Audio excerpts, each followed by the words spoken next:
Hey, this is Dr. Monica Du. I'm in my garden today and I just wanted to give you a little encouragement. Make sure that you are today beginning to take steps to improve your health and your wellness. Food is your medicine.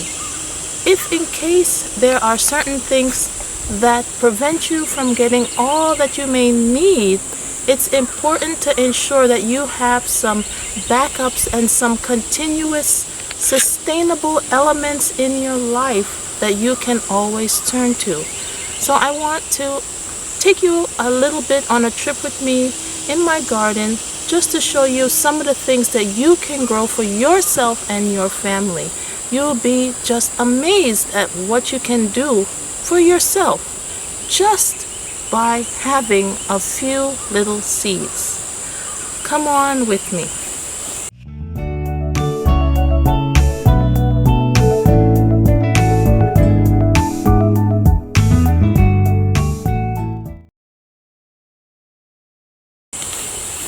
So here we have a moringa plant.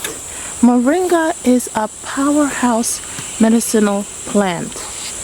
It has numerous benefits from minerals, vitamins, assisting with nutrition deficiencies, assisting with hydration needs.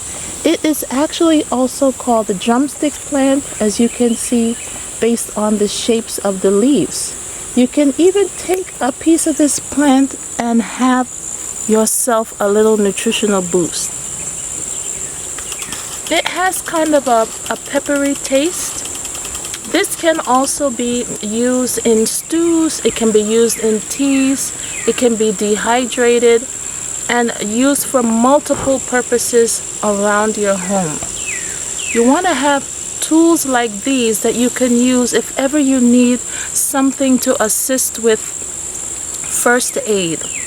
Stay tuned, because in a future video I'll show you what we have in our first aid natural remedies kit.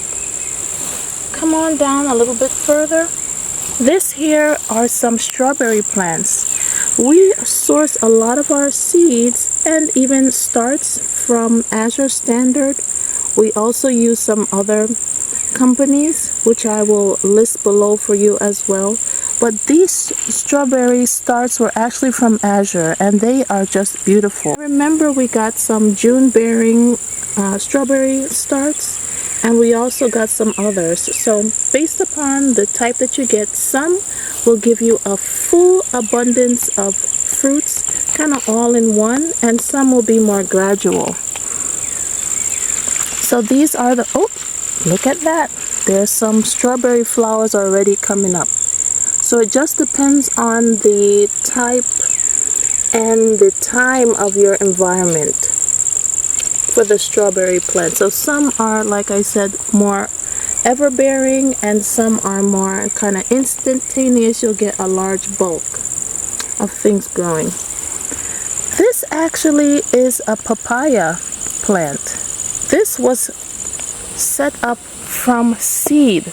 So you guys, another tip, when you are going shopping, if you're going to the grocery store, do not throw away the seeds in your fruit. You can start your own fruit plants just by the seeds. You save them, you can go ahead and allow them to dry a little bit, set them out, and then go ahead, put it in some soil and see what you can do. So amazingly, they have grown so big already. Just look at that stem and the leaves. So that's papaya growing, and there are quite a few of those. Looking down further here, just in this corner, you guys, just in this corner, so many different things.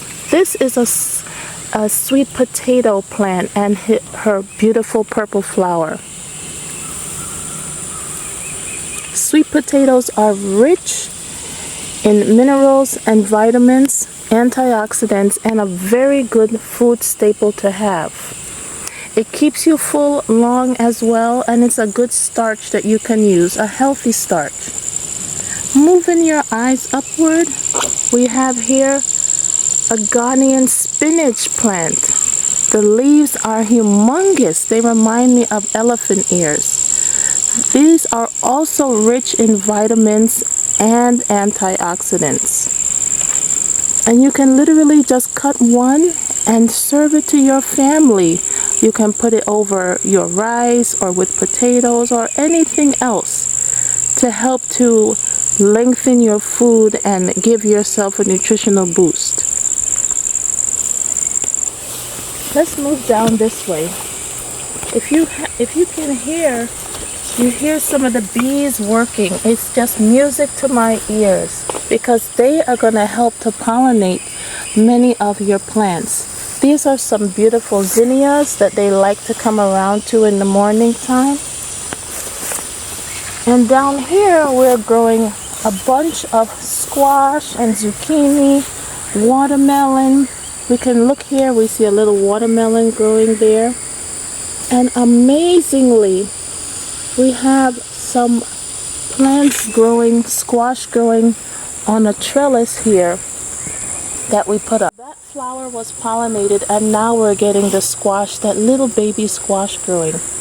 You hear those bees? They love coming here in the morning and just dipping themselves into the beautiful flowers.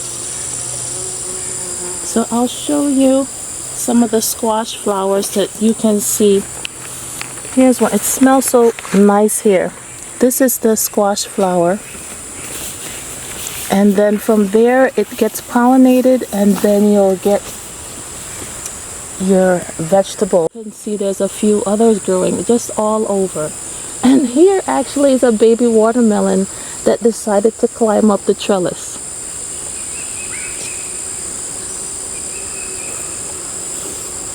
And then let's go down a little bit further here.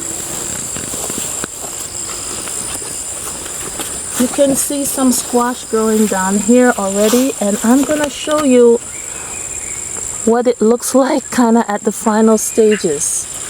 And we were so shocked to see just how big it can grow. I'll show you in just a second, but take a look at how the squashes grow. And there's some there underneath. And then next to it we have some cucumbers growing also. Also decided to climb up the trellis right here, as you can see. There's a few. Here's one here. There's one here. There's one over here. And these are ready, even a little over ready to be picked. And cucumbers are wonderful for the summer. They are rich in water. They are hydrating and just cleansing for your body. So some we also will allow to go to seed so that we can go ahead and perpetuate the process for next season. So some we have allowed to over ripen.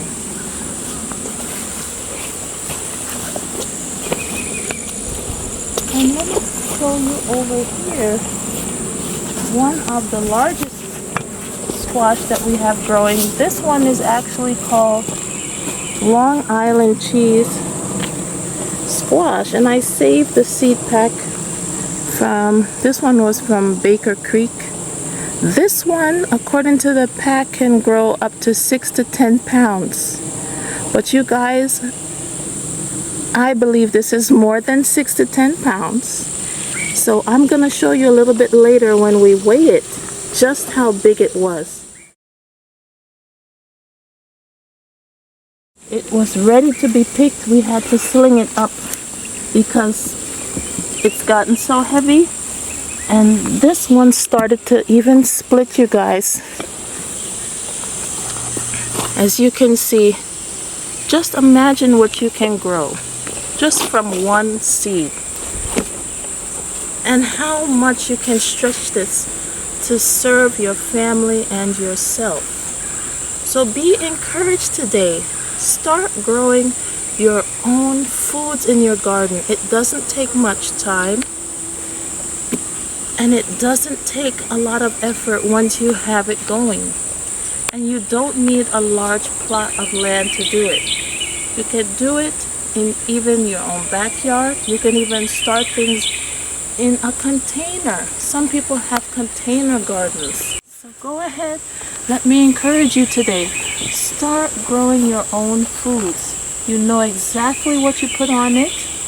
It's going to be a nutritional boost for yourself and your family. It's going to help to provide more sustainability for you. And it's going to give you some backups in your life, essential ones, that will help to boost your health and ensure that you have more than just general health insurance. As I mentioned before, my health is my insurance.